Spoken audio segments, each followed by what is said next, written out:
Yo, what's up guys? Welcome back to another video on the Gooners and Gloves podcast channel. In today's video, it's going to be the 11th Gooners and Gloves podcast, and I'm going to give you guys my thoughts and reactions to Arsenal's game versus Bournemouth. Unfortunately, a very painful game for Arsenal fans and a very painful game for the Arsenal players.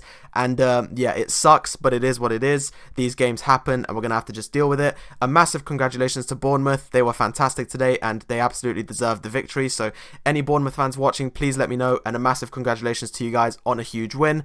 But without further ado, I'm going to jump straight into the game. So of course, the first obvious thing to address is William Saliba was sent off. He was shown a red card, and I've got to be honest, I did think it was a red card. Absolutely, I agree with the fact that it was a red card. It sucks. It really does suck, especially with how talented of a defender William Saliba is, and the fact that we now won't have him for the Liverpool game and potentially even other games if certain rules come to be. Hopefully it is just the Liverpool game, but we'll have to wait and see. But still, losing him for the Liverpool game, you know, it's a big deal, and that's a massive loss. But I do agree with the fact that it was a red card. It was very silly from William Saliba. You know, I mean, there was so much space between him and the goal, and you know, Saliba's one of the fastest defenders in the league. So if Saliba had just chased after him, I'm almost certain that he would have reached him in time. Not to mention that, you know, Gabriel and Ben White were there as well. So I really didn't feel that Saliba had any reason to drag the player down. Unfortunately, the heat of the moment caught up with him. He dragged him down and he was rightfully sent off. It really sucks. Believe me, it really sucks to have to admit this, but there's no doubt about it. It was a deserved red card and it's massively unfortunate. As I said, this has wider implications now for our other games, namely the massive game against Liverpool next week. But yeah, that was a really unfortunate way to start the game. Up until then, we were doing okay, not too bad. It was relatively even, but I'd say that up until that point, Arsenal were just about on top. But of course, as you can imagine, once the red card took place, Bournemouth began to create more chances. Possession-wise, we were still doing okay. Like, we were still keeping a decent amount of possession, but Bournemouth was using theirs more effectively. They were creating really good chances, getting some shots into the box and on target. Of course, what's really unfortunate is that this is our third red card in 8 games, which is insane. I mean, that's extremely rare. So the fact that we've now had 3 red cards in 8 games is unbelievable. That's crazy. You know, I didn't personally agree with Trossard and Declan Rice's ones, but as I said, I do agree with William Saliba's one. Unfortunately, it is a red card. But yeah, so after that red card, as I said, Bournemouth began to, of course, you know, they were pressing more, they were creating good chances, getting some decent shots on target. But we didn't concede in that first half. The half did go on to end goalless, but it really wasn't an inspiring half from us. We didn't have any shots on target. You know, we were advancing the ball towards their goal, but we weren't creative enough. We weren't creating enough chances. Eventually, after the red card, Sterling was subbed off in order to bring Kivior on to bring in another defender. So that was a sacrifice that had to be made. But yeah, it wasn't a great first half from us. We weren't like, even before the red card, like, we were okay, but we weren't great either. Like, we could definitely have been better. But as I said, after that red card, Bournemouth's confidence just grew and they started pressing nicely. You know, I thought Evan Nilsson, Semenyo, they were doing quite well, advancing the ball, having some decent chances. But yeah, it ended goalless in the first half. No shots on target from us, unfortunately. But yeah, of course, we came into the second half and I mean, it was kind of just the same, really. Like, you know, we weren't like absolutely horrific, but we weren't great. You know, we weren't advancing the ball well enough. We weren't defensively. We weren't bad. Like, we were okay defensively until we conceded. Like, we were defending all right, but as I said, it was just, you know, the creativity wasn't there, the spark wasn't there. We weren't advancing the ball enough, and I understand that we were down to 10 men and that's a struggle, but still, like, I feel like we still should be having enough quality in our team to be able to create good chances. Eventually, Bournemouth won a corner, and it was an absolutely fantastic finish from Christie. He absolutely rifled this into the top left. Not really much David Raya could have done about it. His vision was quite blocked by all the defenders in the box, and it was just a really good finish from Christie. So it sucked to concede, but at the same time, it was a fantastic goal, and there really isn't much that Raya could have done about it. So it is what it is. Bournemouth did find their goal, and as you can imagine, their confidence grew even more from this. By this point, they had some good chances. They'd created some decent amounts. They'd had good creativity, but of course, once they scored, that just increased as their confidence naturally began to increase. I thought that they did really well defensively, like, after that, because before then they were giving away a couple of chances, but after that I did think that they closed up really well defensively, really stopped us from coming forward. And yeah, eventually Martinelli came on, and he had like a couple of bright moments, Gabriel Martinelli, but again, it just wasn't enough.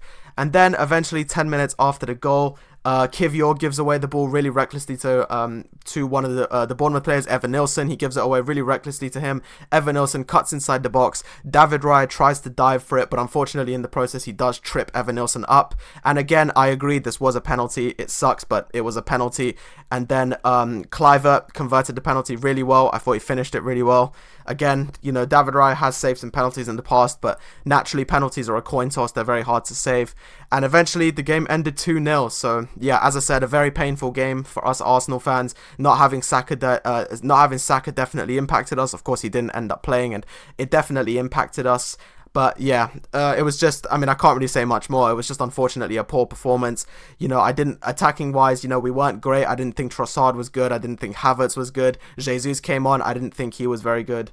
And defensively, well, up until we conceded, we were actually fine. But once we conceded, again, defensively, we were just sloppy. We were making mistakes. Of course, William Saliba got a red card, but yeah, unfortunately, there's just not really much to say. It was just a really poor performance from us, and hopefully we can bounce back from this now. We look ahead to Tuesday when we've got Shakhtar Donetsk. I know what happened today, but hopefully we should be able to get the win in that game, get the momentum back up, build the confidence back up, because as I said, with this loss, this game against Liverpool could be massively decisive. This could be a season make or break kind of game, because of course, Liverpool, at the time of recording, Liverpool haven't played their game against Chelsea yet, so I don't know what happened, but I would imagine that Liverpool probably will win that game.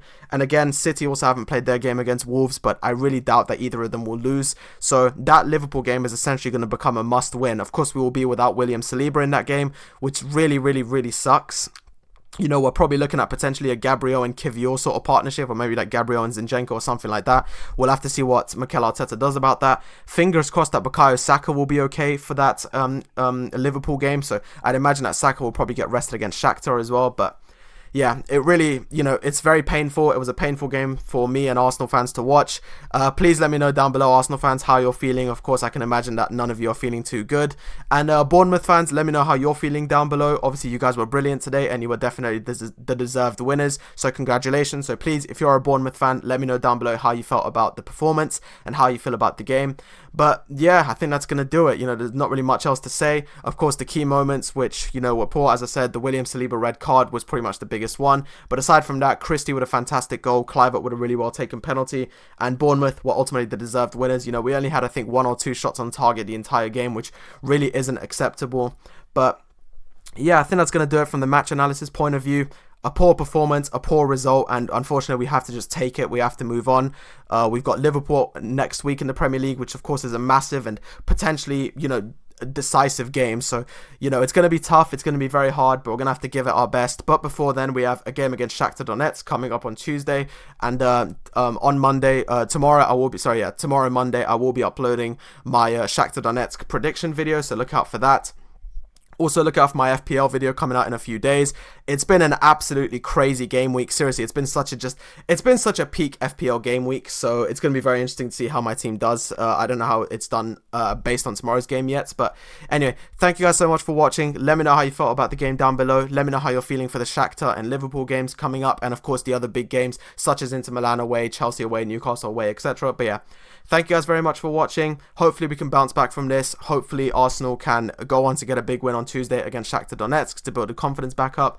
But yeah, thank you guys so much for watching. Let me know how you felt about the game down below. Remember to like, subscribe, and turn on all notifications for more podcasts. Remember to follow both the TikTok and Twitter pages found on screen and also in the description. And I'll catch you guys in another podcast soon. Bye bye.